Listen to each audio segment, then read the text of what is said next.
Welcome. This is video 12 of the Assessing Risk of Significant Harm training course for child protection practitioners. This course looks specifically at the use of the Stage 2 risk assessment or Risk 2 format to assess risk of significant harm. Video 12 provides a detailed explanation of how to complete Section 3 of the Stage 2 risk assessment. Section 3 focuses on indicating the level of harm, also known as the risk matrix. Indicating the level of harm. The first three sections of Risk 2 identifies harm. First, by understanding parental capacity, and secondly, looking at how a child's needs are met. In the risk model, it is the relationship between these two factors that help us clarify whether there is an indication of harm.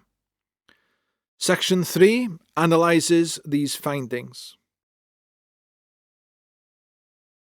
The indication of the level of harm in Section 3 is done by drawing on the professional opinions you recorded in Sections 1 and 2.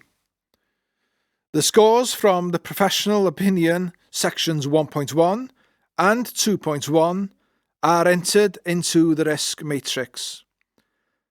The risk matrix is the color-coded grid shown in the image on your screen. The scores for each statement is inserted in the relevant row. The box where these values dissect or meet is color-coded. This corresponds with an indication of the level of harm. Section 3.1 converts the color coding into a level of indicated harm. To explore how this is used in practice, we'll consider a hypothetical case example. Case example. In the assessment, parental capacity to meet needs was scored as 4. Let's imagine that we have a single parent who misuses substances. She has been using drugs intravenously while she was looking after Harry.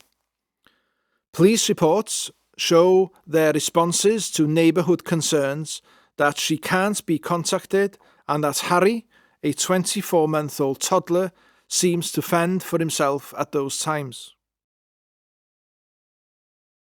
He has been seen outside in the flat hallway. When the mother has used drugs, she doesn't have the capacity to meet Harry's basic needs or protect him from harm. At other times, she seems responsive, and there are periods of compliance and cooperation. The degree to which the child's needs are being met was scored as 4. This was due to the presence of a critical need. The presence of a critical need automatically applies a score of 4 to the professional opinion. In the example, the mother uses drugs and has an active social life involving other drug users who visit the home. They inject heroin intravenously, and used syringes are routinely left exposed and within Harry's reach. Harry, the toddler of 24 months, is curious and has easy access to reach for these used needles. Exposed sharps carry disease risk for Harry, who could be infected by these. She has been asked several times to make use of a needle disposal unit, which she has, but she doesn't use.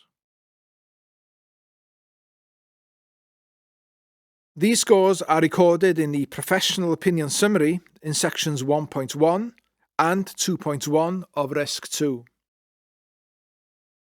To indicate the level of harm, each of these scores are transposed from the professional opinion grid into the risk matrix. The score of 4 for parental capacity is recorded on the vertical row 4. The score of 4 for child's needs is recorded in horizontal row 4. You will notice that the intersection of 4 and 4 is color-coded red. In Table 3.1, there is a decode for the 3 colors used in the risk matrix. Red represents a strong indication of harm, amber represents an indication of harm, and green represents little indication of harm, meaning that there is little evidence to suggest harm. In the case example, the red color indicates that on the basis of the assessment, there is a strong indication of harm to Harry. The method for determining the level of harm may appear mechanistic, taking the scores and allocating this to a determination of serious harm, harm, or not much indication of harm. You may be uncertain about the validity of the way the level of harm seems to be determined. If you want to check and make sure, please review the statements in the professional opinion section you completed. For example, in Harry's case, we have a score of 4 for parental capacity and 4 for child's needs. This resulted in a red square and a strong indication of harm. These are based on the following combined statements. Harry's mother does not have the capacity to meet his needs or protect him from harm.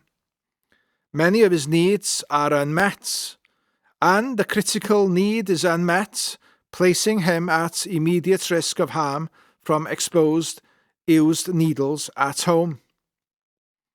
If you heard the practitioner summarize Harry's case in these words, would you agree that there was a strong indication of harm being present?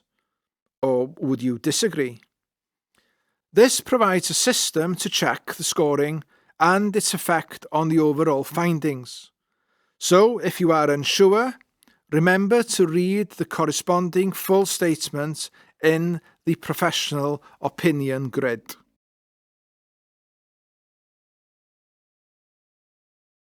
In Section 8 of the risk assessment, a summary statement is created. This brings together information from each of the sections of the risk assessment. This creates a summary of the risk assessment and can be used in other documents and processes, such as the social work report to case conference. We have used the case example to explain how the Stage 2 risk assessment is used in practice. The level of harm can be seen in this paragraph, where the statement, "I consider that there is a strong indication of harm," is included. It reads as, most of the child's needs remain unmet, and the critical need is unmet. The child's need for general supervision and stimulation is unmet. The critical need that is unmet relates to ensuring the child's safety in the home and protecting them from exposed sharps. I consider that there is a strong indication of harm. This harm is an impairment of physical and emotional development and an impairment of physical health.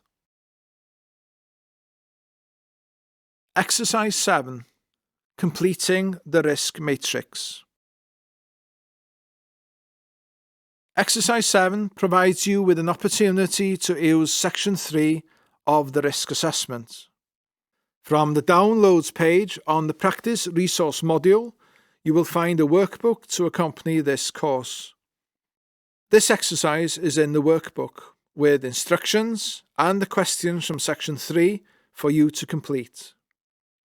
You can pause the video in order to fill in your workbook.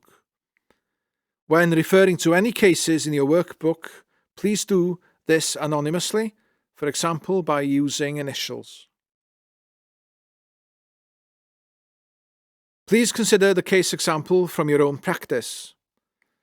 The risk matrix and Section 3.1 are replicated in your workbook for you to complete the exercise. Look back at your workbook for the exercises in videos 10 and 11. Plot the scores from section 1.1 on the vertical axis and section 2.1 on the horizontal axis of the risk matrix. Place a tick in the box on the risk matrix where the two of these meet.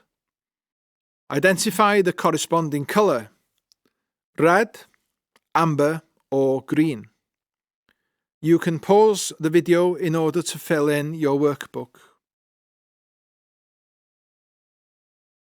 Move to section 3.1 in your workbook. Identify the colour of the box in the risk matrix you have ticked. Find the corresponding colour in section 3.1 and tick to select the level of harm that is indicated. Red colour suggests a strong indication of harm. Amber colour suggests an indication of harm. Green colour suggests little indication of harm. You can pause the video in order to fill in your workbook. Please complete the "Are you sure?" exercise.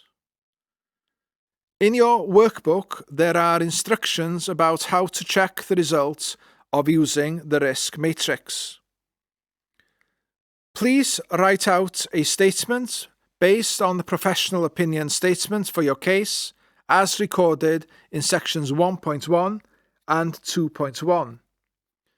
For example, Harry's mother does not have the capacity to meet his needs or protect him from harm. Many of his needs are unmet, and the critical need is unmet, placing him at immediate risk of harm from exposed used needles at home. Please compare the statements and check whether you perceive this to indicate some harm, which is amber, a strong indication of harm, which is red, or very little indication of harm, which is green.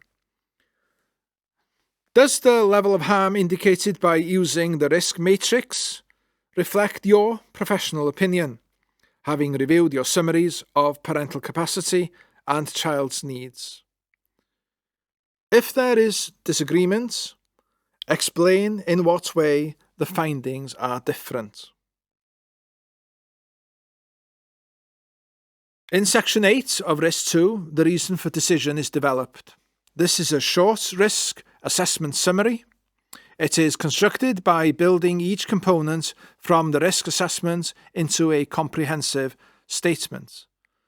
By referring to the case example from your own work, please develop your statement for section 3.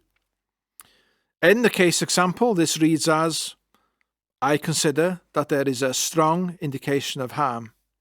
This comes from the wording in section 3.1 in risk 2. This is relatively short. You have already developed this for your own case in an early exercise. Please write this as a sentence as indicated in the example on screen. You can pause the video to fill in your workbook. Reflect on videos 10, 11 and 12. What have you learned about establishing whether harm is indicated? Were you able to reach a professional opinion about parental capacity and child's needs? Did you select a score between 1 and 4?